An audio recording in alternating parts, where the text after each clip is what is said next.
Hi friends, welcome to our class. Today's topic is classification of control systems.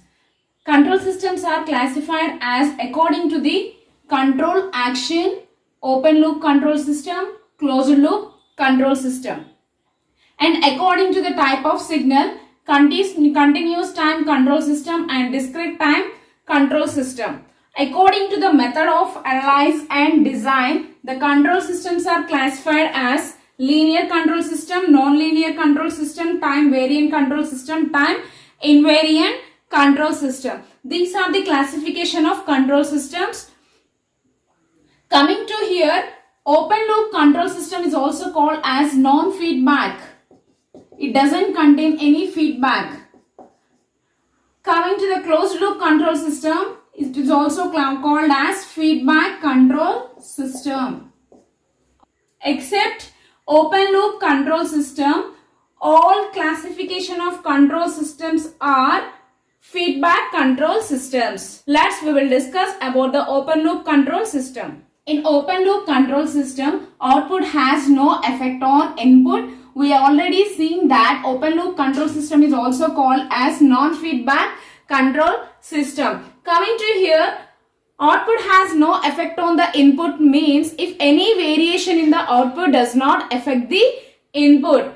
If you observe the block diagram of the open loop control system, the main parts of the open loop control system are controller, process, or we can also call as plant. Here we are applying some input to the controller. Then the controller generates actuating signal. Sometimes we also call it as a control signal. This actuating signal or control signal controls the process or plant. Then we will get the output. In open loop control system, whatever we are giving to the input, that only getting in the output. But if there is any variation in the output due to the disturbance, that does not affect the input. Here disturbance in the sense we can have external parameter changes or internal parameter changes. This is about open loop control system. We will discuss the example related to the open loop control system. Here I am considering examination as an example, taking time as input, taking output A grade as output. Okay. Lecturer gave 4 chapters for your test. Then student has set time for 2 days. Just I am considering 2 days to complete these 4 chapters to get the A grade. But all of the sudden, your lecturer add 1 more chapter. So, totally now the number of chapters are 5 chapters. So, these 2 days is enough to complete these 5 chapters? No. Why? Because you already set the time for 4 chapters to get the A grade. So, whatever your lecturer has added 1 more chapter is an disturbance. If you won't detect the disturbance, means extra 1 chapter, addition of 1 chapter, then the output is changed. Why? Because if he framed a question paper for your test, he also included the questions from this total 5 chapters, not only 4 chapters. But if you won't detect this 1 more chapter, then you have to write the exam for only 4 chapters. Then the grade is changed. For example, here I am considering some B plus. Means here output is changed due to this disturbance. In this example, the disturbance is 1 more chapter. And adding 1 more chapter to the previous chapters. If you detect this one, here the output is simply A grade. If you won't detect this chapter, this disturbance, the grade, what you have said that grade A grade has changed to another grade. That means due to the disturbance, there is variation in the output. This output does not affect the input. Here I am considering one more example, nothing but a disturbance. So here already we already said that the disturbances are formed as external parameter changes or some internal parameter changes. So considering here open loop control system, applying some input to the controller. So here I am considering controller as an electronic amplifier. Here the output is generated, but to this summing point, adding here a disturbance as noise. So additive of controller output, that means electronic amplifier output plus noise disturbance equals to corrupted output. We will get the corrupted output. So here if I consider the sign as positive, so these both are additive, electronic amplifier output and noise are additive, then we will get here corrupted output. So these corrupted output only controls the processor plant or drives the processor plant through. So finally also we will get this corrupted output. Here I am considering open loop water sprinkler system. So that means even if raining outside means soil is already moist, but here I am using a open loop water sprinkler means it should not detect the variation of the output. Actually the output is moist of the soil, but due to the rain already the soil is moisture. So it does not sense the variation in the output. Even if it is raining, it starts sprinkling the water on grass. If we consider all these three examples coming to the water sprinkler system, the raining means nothing but it is an environmental change. If we consider it as an external parameter change, coming to the here in electronic amplifier, noise is considered as an internal parameter change. So by observing all these examples, clearly we can say that open loop control system does not have automatic correction. So automatic correction in the sense it does not correct automatically what happened in output. That means the system is capable of adapting variety of variation in its output. How this automatic correction is possible? By connecting a feedback. Nothing but in this example, water sprinkler example, here I am connecting a water sensor. So by connecting a water sensor, we can sense that is that soil is moist or not. Here grass is considering as a plant. Finally we will get the moist of soil. So the main distinguished characteristic of open loop system, it is a non-feedback. It does not contain any feedback path. So here water sensor is nothing but a feedback path. So by connecting and feedback, the automatic correction is possible. Means it can sense the disturbances. Either it is external parameter changes or internal parameter changes. So it can we can consider this example for closed loop system. So if we are connecting a feedback path means nothing but it is a closed loop control system. So coming to the advantages, the open loop systems are simple and economical. If we observe this example and the block diagram of the open loop control system, compared to this, the number of components in open loop control system and closed loop control system are more. So compared to closed loop control system, in open loop control system are simple and economical. These are simple and economical. Next, coming to the construction point of view also, it is simple, easier to construct. And the main one is the open loop systems are stable. stable in the sense the system will be able to follow the input command. So in open loop control system, if input is changed, then output also changed. So that's why the open loop control system is stable. Coming to the disadvantages, the open loop system's results are inaccurate and unreliable. Why? Because actually due to the disturbances there is variation in the output. So that's why the results are inaccurate and unreliable. To get the accurate results, we have to compare the output and input. Coming to the second disadvantage, automatic correction is not possible. That means here variety of variations in its output means nothing but these variety of variations indicate disturbances. So we already said that disturbances are like external or internal changes. Okay. So these are not corrected automatically. These are the advantages and disadvantages of open loop control systems. Next we will discuss about the closed loop control system.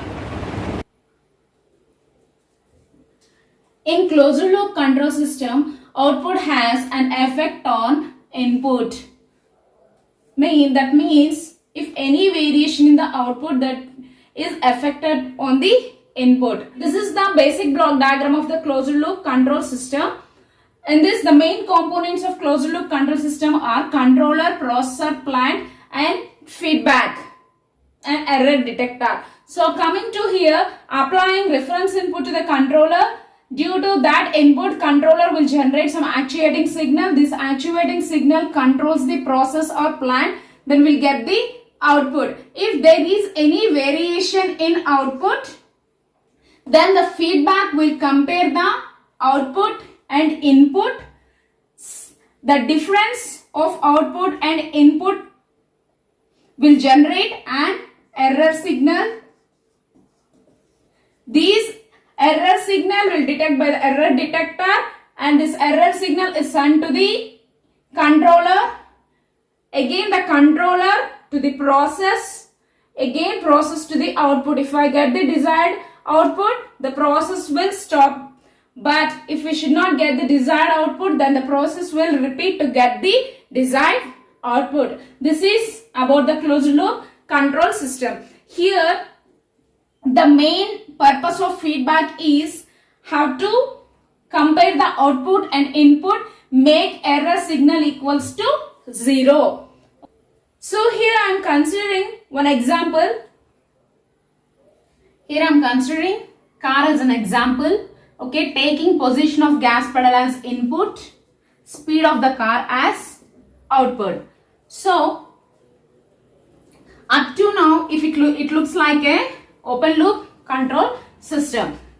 If this car is running on a flat road, then the speed of the car is constant and the force applied is equals to the friction of force. Now, if the car faces an hill area or an valley, then what happened to the speed of the car? Is it will decrease or increase? So here the output is speed, means if the car faces an hill position or valley position, then the speed of the car is changed, means nothing but here there is variation in the output, means variation in the output means nothing but the variation in the speed. So but to maintain constant speed on hill position or valley area, we have to change the position of the gas pedal. That means by pressing the gas pedal, we can change the position also. We can change the speed of the car. But how? How much speed we have to change? So that one we don't know. So for that we are adding an feedback element. That means nothing but closed loop control system. So here we are adding a feedback element. So for this example here I am considering speedometer. By the speedometer, we can detect the how much speed we have to change. So by connecting a speedometer, we can compare the output and input. So here we can compare the speed of the car, actual measured speed of the car and desired speed. On flat road, the car maintains constant speed. If it faces an hill area or valley, then the speed of the car changes. So here I am considering desired speed as 100. Okay. So for hill area, measured speed I am considering 90 for hill. So then, so case 1. So for this, error signal equals to desired speed minus measured speed equals to desired speed is 100, measured speed is 90. So equals to plus 10. So we have to speed up. We have to speed up the car. So now for valley, measured speed equals to, just considering 110 for valley. Again the error equals to desired speed minus measured speed. 100 is the desired speed minus measured speed is 110 equals to minus 10. So have to slow down. So when a car faces the hill position, then we have to speed up the car by plus 10. So here the speedometer compares the measured speed and desired speed. Then the error generated is plus 10 for hill position.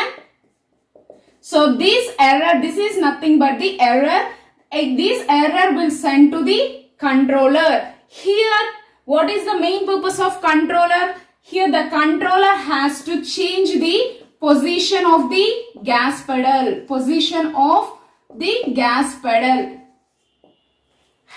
So the controller has to change the position of the gas pedal. Then the speed of the car is changed. So by 10 means nothing but speed up. So now coming to the valley. So the the error is minus 10. So the error signal is minus 10. Here the controller, again the error signal is sent to the controller. Again the purpose of controller has to change the position of the gas pedal. Then the speed of the car is changed. Means the speed of the car is slowed down by minus 10. Here speed up by plus 10, slow down by minus 10. But the actual purpose of the feedback, here I am considering speedometer, but the actual purpose of speedometer or feedback is to maintain error equals to 0. That means desired speed minus measured speed equals to 0. Here the car is the plant, sent to the processor plant, and we will get the final result. Coming to the advantages, the results are accurate. So due to the feedback, it always compare the output with the input and error signal will generated. Due to that, controller will control that signal and send it to the plant. Second advantage is the sensitivity of the system may be lead small to make the system more stable. Third advantage is less affected by noise. Here noise means nothing but the disturbances. For this example, on flat road, the speed of the car is constant. When it faces hill or valley, then the speed of the car has to be changed. Here what is the output? Speed of the car means there is a variation in output. So due to this disturbance, there is variation in output. It will detect or it will automatically corrected by feedback. In this example, speedometer, closed loop control system, noise is less compared to the open loop control system. Why? Because in open loop control system there is no feedback. Next, coming to the disadvantages. The main disadvantage is the closed loop systems are complex and costly. Why? Because if you observe the block diagram of open loop control system or closed loop control system, in open loop control system we should not have any feedback elements, but in closed loop system we have feedback elements. If it is a complex system, then number of feedback elements are increased. So that's why the system is complex and costly. Next, coming to the due to this feedback in closed loop system, it will lead to oscillatory response. Due to the oscillatory response due to feedback. Okay, that means here always due to the disturbance, the feedback is always comparing the output and input. So the response is always oscillatory. The third disadvantage is feedback reduces the overall gain. So the gain of the system is reduced. So the term gain and sensitivity, we will discuss these terms in the topic effects of feedback on control system. Fourth disadvantage is stability is a major problem. Okay, we already defined the stable. It has to follow the output, has to follow the input command. This is about the closed loop control system advantages and disadvantages. If you like the video, please subscribe my channel, please share it, like it, and please comment.